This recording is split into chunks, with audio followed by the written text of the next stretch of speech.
গছ-গছনি কাটি তহিলং হেলিপেড নিৰ্মাণ কৰা হ'ব। বাক্সাৰ শিলবাৰীত নিৰ্মাণ কৰা হেলিপেড আজি হৈ পৰিল পশুধনৰ চৰণীয়া পথাৰ। আকৌ পুনৰ নিৰ্মাণ হ'ব নেকি শিলবাৰীৰ হেলিপেড?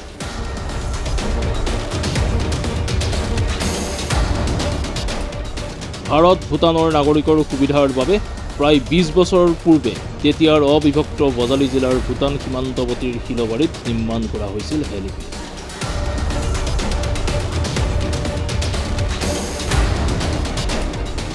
ৰাজ্য চৰকাৰৰ গড় কাপ্তানী বিভাগৰ তত্বাৱধানত সেউজীয়া ক্ষেত্ৰখনত বহু টকাৰ ব্যয় কৰি নিৰ্মাণ কৰা হৈছিল হেলিপেড।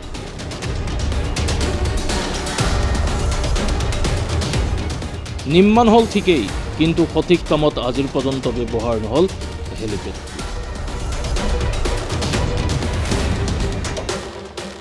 অসম চৰকাৰে বহু টকাৰ ব্যয় সাপেক্ষে নিৰ্মাণ কৰা হেলিপেডৰ পৰিত্যক্ত অংশ এতিয়া মাথো ৰৈ গৈছে দুটা ভগা পকীৰ খুঁটাৰ প্ৰৱেশদ্বাৰ।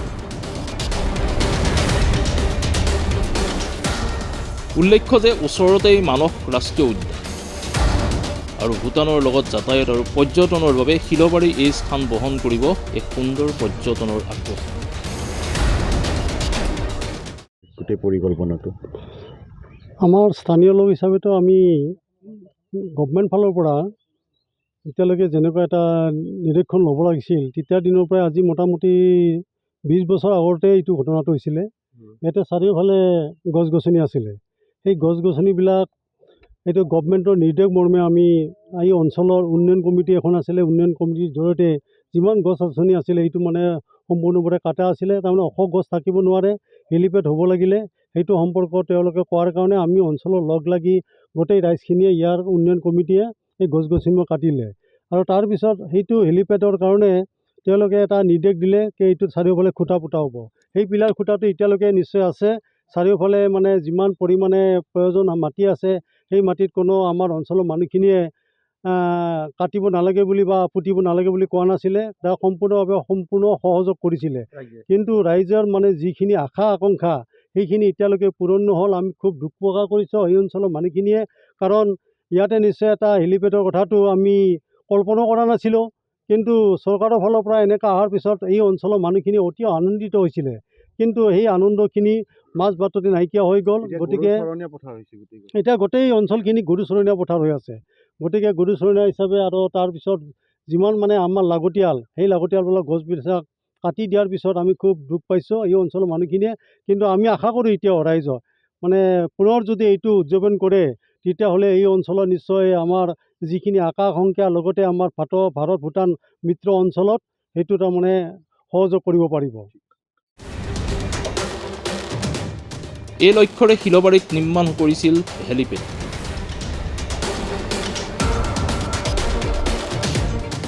প্ৰায় 20 বছৰৰ পূৰ্বে ৰাজ্য চৰকাৰে জনতাৰ ধনৰ সেই অপব্যৱহাৰ, গছ গছনি ধ্বংস, পথ নিৰ্মাণত যেন সেই সময়ৰ ভেকু ভাওনাৰ বিপৰীতে আন একো নাছিল।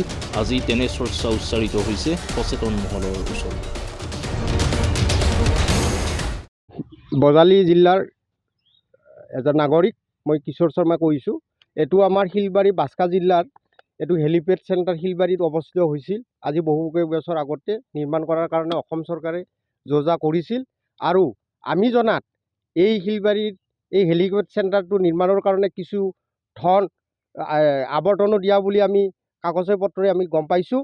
কিন্তু দুখৰ কথা হৈছে কি, আমাৰ চাপাগুৰি সমষ্টিৰ বিধায়ক থানেশ্বৰ বিধায়ক আছিল, তেখেতক আমি কৈছিলোঁ যে চৰকাৰে অসম চৰকাৰে কি ব্যৱস্থা ল'লে এই আমাৰ এই হেলিপেডটোৰ বিষয়, যে বাক্সা জিলাৰ মহকুমা বজালী মহকুমাৰ অন্তৰ্গত সীমান্ত অঞ্চল উন্নয়ন বিভাগৰ বৰ্ডাৰ ৰোডছৰ দ্বাৰা মনোনীত হৈ পূৰ্বৰ চৰকাৰৰ সময়ত অসম চৰকাৰে গড়প্ৰাণী বিভাগে নিৰ্মাণ কৰা এটি হেলিপেড সম্পৰ্কে বৰ্তমান ৰাজ্য চৰকাৰে অৱগত নে?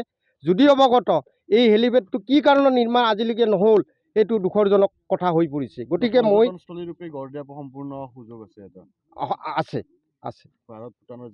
যিহেতু। আৰু এইটো কথা হৈছে কি, আচলতে এইটো হেলিপেড চেণ্টাৰ নিৰ্মাণ কৰা হৈছিল মই জনাত মানে কি এইটো আচলতে আৰ্মি ফ'ৰ্চক অতি প্ৰয়োজন হৈ পৰিছিল। কিয় আমাৰ ইয়াত অতি ওচৰতে ভূটান আছে, ভূটানখন আছে। আৰু ভূটানত বিশেষ কৰি উগ্ৰপন্থীৰ ঘাইষ্টেণ্ড আছিল আৰু আৰ্মি এইটো জোৰ তদন্ত কৰি চৰকাৰক অৱগত কৰিছিল যে হেলিপেড চেণ্টাৰ এটা শিলবাৰীত অৱস্থিত হ'ব লাগে, কিয় আমাৰ বাহিৰৰ পৰা যাতে বিষয়ববীয়াসকল অতি সোনকালে আহি অপাৰেশ্যনৰ ক্ষেত্ৰত সহায় সহযোগ কৰাৰ কাৰণে মানে চেষ্টা চলাইছিল। তাৰ বিপৰীতে আজিও যদি ৰাজ্য চৰকাৰে এই হেলিপেডৰ পুনৰ নিৰ্মাণ কৰে তেন্তে সেউজীয়াৰ ক্ষেত্ৰখনত ভাৰত ভূটানৰ বাবে হৈ পৰিব এক আকৰ্ষণীয় মূল্যৱান ক্ষেত্ৰ।